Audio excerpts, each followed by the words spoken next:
Salut, aujourd'hui on revient vers vous pour sans doute la 200e et dernière émission sur l'entretien de recrutement. On revient vers vous, oui la dernière, ça fait 5 ans que ça existait, il y en avait une par semaine. On en a un peu ras-le-bol de demander à des gens pourquoi ils ont trouvé du boulot. On va passer à autre chose.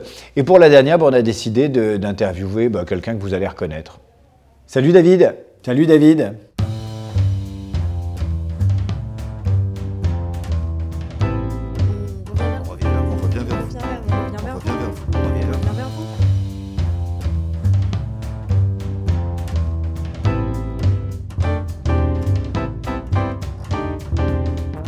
Alors, est-ce que vous avez un souvenir d'un entretien de recrutement qui vous aurait marqué pour une raison ou pour une autre? Écoute, c'est toujours le même. C'est un entretien chez Total il y a 25 ans. Je sortais de l'école et Total recrutait des gens pour inspecter les stations-service. Et c'était en 93, le marché de l'emploi était pourri de chez pourri. Et je me suis retrouvé face à une psychologue, une salope. Mais je suis sorti de l'entretien, mais déprimé. Mais vraiment, quand j'y pense, je me dis, cette salope, j'espère qu'elle a brûlé dans... j'espère qu'elle a brûlé dans sa raffinerie, quoi. Alors, ce qui est curieux dans votre parcours, c'est que vous avez commencé en entreprise, vous avez été consultant, directeur de la communication, DRH, et puis vous êtes passé au journalisme, vous êtes passé du management, du collectif, de l'entreprise, à un métier un peu plus solitaire, ou en tout cas un peu plus individualiste. Pourquoi? Vous en aviez marre d'être DRH? J'étais pas fait pour être manager, j'étais nul. Pour moi, un manager est d'une certaine façon, c'est un chef de bande, un chef scout. Il a des responsabilités, il entraîne 10, 15, 20 personnes et j'étais absolument pas fait pour, ou en tout cas, j'avais pas la maturité pour. Le métier de DRH est un métier dur avec très peu de rémunération symbolique. C'est-à-dire vraiment, tu te fais chier toute la journée. Il faut vraiment aimer ça. Faut aimer ça. Si, le seul bon souvenir que j'ai de mon métier de DRH, c'est la négociation syndicale. C'est-à-dire que ma rencontre avec la CGT des monnaies et médailles est une rencontre merveilleuse. J'ai appris plein de choses sur la France, sur la CGT, sur les cultures syndicales. Peut-être que je ne partageais pas les mêmes idées, mais j'ai beaucoup de respect, en tout cas pour les syndicalistes que j'ai rencontrés. Même si quand c'est la guerre, c'est la guerre. Et vous pensiez que vous arriviez à travailler seul?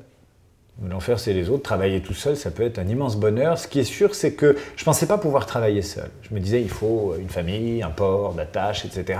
C'est la fable du loup et du chien, d'une certaine façon. On ne sait pas si on est chien ou si on est loup. On pense qu'on va être chien toute sa vie, puis un jour, on se dit, je peux être loup au sens solitaire du terme, pas au sens carnassier. Alors, ce qui est curieux quand même, c'est que vous avez été DRH, vous avez quitté le métier pour faire de la radio, du journalisme, de la chronique. Et dans ces chroniques, vous reparlez des ressources humaines. C'est quoi le problème? C'est héréditaire. Mon père était DRH, j'ai eu un tonton DRH, moi je suis passé par ce métier-là. Et je trouve que la façon dont je le fais maintenant, c'est-à-dire soit en animant des conférences, soit en faisant des chroniques sur l'emploi ou sur le management, je trouve que c'est le bon côté des ressources humaines. J'ai personne à licencier, j'ai personne à engueuler, j'ai plutôt des gens à mettre en valeur, j'ai plutôt des panels à réunir et qui vont donner le meilleur d'eux-mêmes, ou j'ai plutôt des gens à former quand ça m'arrive. Donc vraiment, les ressources humaines sans la crise, c'est bien. Alors, ce qui est intéressant dans vos œuvres complètes, et même dans les épisodes dont on revient vers vous, et même dans vos émissions de radio, c'est qu'il y a souvent des femmes. C'est une obsession, c'est un tropisme. Pourquoi les femmes et pourquoi c'est devenu une espèce de fonds de commerce chez vous? Moi, c'est un tropisme personnel, je ne sais pas pourquoi, je m'entends bien avec les femmes. Alors que j'ai été longtemps très timide, et puis je ne sais pas pourquoi, peut-être le fait d'écrire dans Marie-Claire, ou tout simplement de faire une série de rencontres professionnelles avec des femmes qui m'ont aidé, qui m'ont mis le pied à l'étrier, notamment dans la presse féminine. Les femmes au travail ont la culture, non pas des femmes, il n'y a pas de culture féminine, c'est la culture des outsiders, de tous ceux qui ne sont pas dans le pouvoir.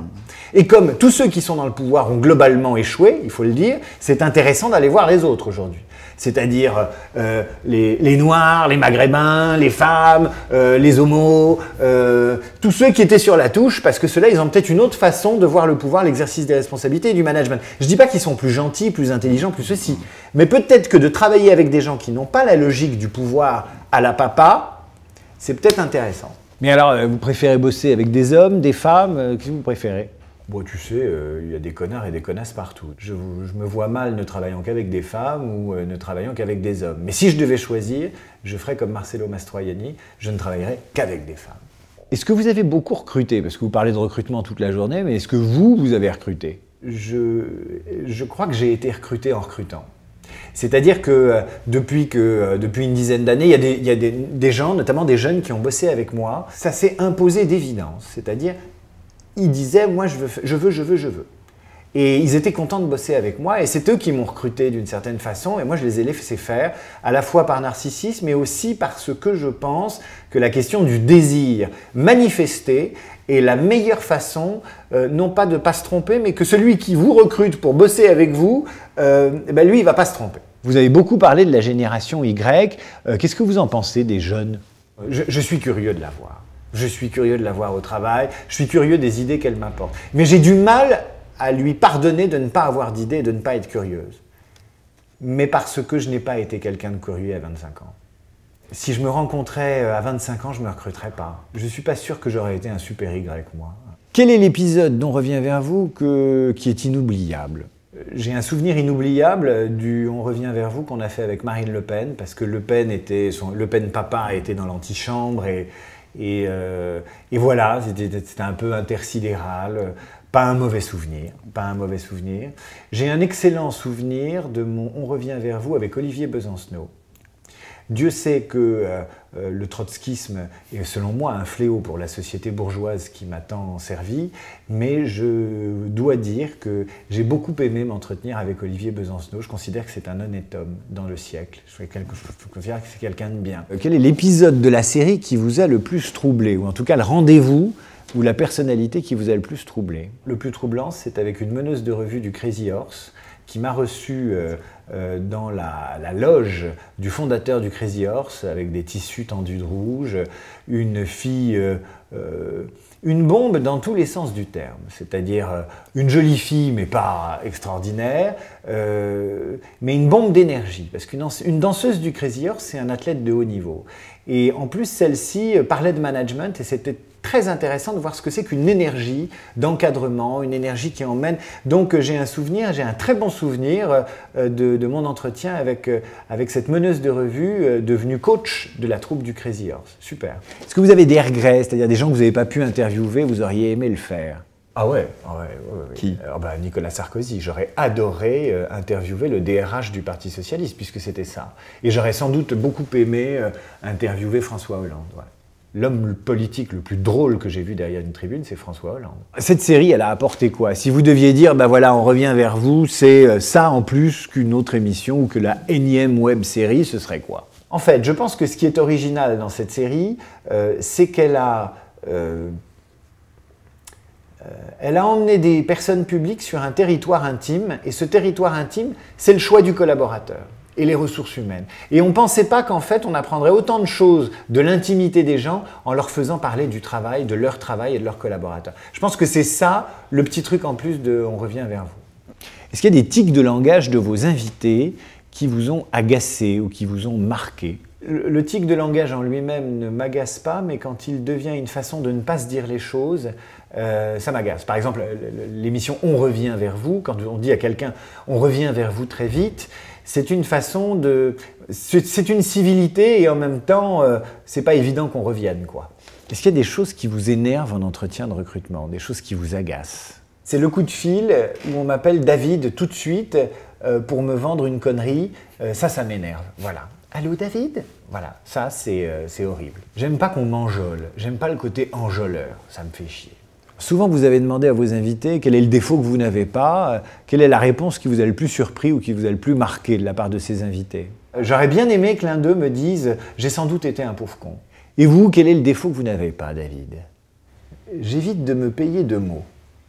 Quand quelqu'un parle et que son phrasé ou la façon dont il dit les choses ressemble à ce qu'il a pu rédiger ou à la plaquette qu'on lui a préparée pour passer sur telle ou telle chaîne d'information en continu, ça m'ennuie profondément. Donc je ne me paye pas de mots et je pense que dans mon métier, c'est important quand même de rechercher un minimum d'authenticité. Et la qualité que vous aimeriez avoir? J'aimerais être froid, calculateur. Si, je t'assure que quand je vois combien réussissent les gens qui sont matois, madrés, qui ne disent rien, qui donnent cette impression de ne pas ressentir les choses ou qui les rentrent au fond d'eux-mêmes, j'aimerais bien ça. Et vous vous voyez où dans 10 ans? Toujours journaliste ou vous ferez autre chose? Je me vois bien chez moi, conseillant des gens. Alors ça peut être coach, ça peut être psychanalyste, ça peut être gourou, chef de secte, ou gagnant du loto, mais il faudrait que je joue. Alors la question un peu tarte à la crème, mais vous l'avez posée à vos invités, c'est si vous aviez une baguette magique, vous feriez quoi? Il est possible que j'ouvre un hôtel sur un atoll, ou un truc comme ça. Vous adorez Spider-Man, c'est votre héros. Si vous deviez sauver la planète en étant Spider-Man, avec quel autre héros ou super-héros vous la sauveriez? Oh, je le ferais avec le pape. Je dis je le ferai avec le pape, mais je le ferai aussi avec le Dalai Lama. Je le ferai avec un imam, un rabbin, et pourquoi pas Raël, des gens en costume, quoi. C'est ça. Moi, j'adore la liturgie, j'adore l'apparat. C'est pour ça que j'ai aimé les super-héros, et c'est pour ça que j'aime les gens de religion. C'est que la religion bâtit de jolis temples, de belles églises, des édifices magnifiques. Bon, elle tue beaucoup, hein, quand même, mais elle laisse des bons souvenirs.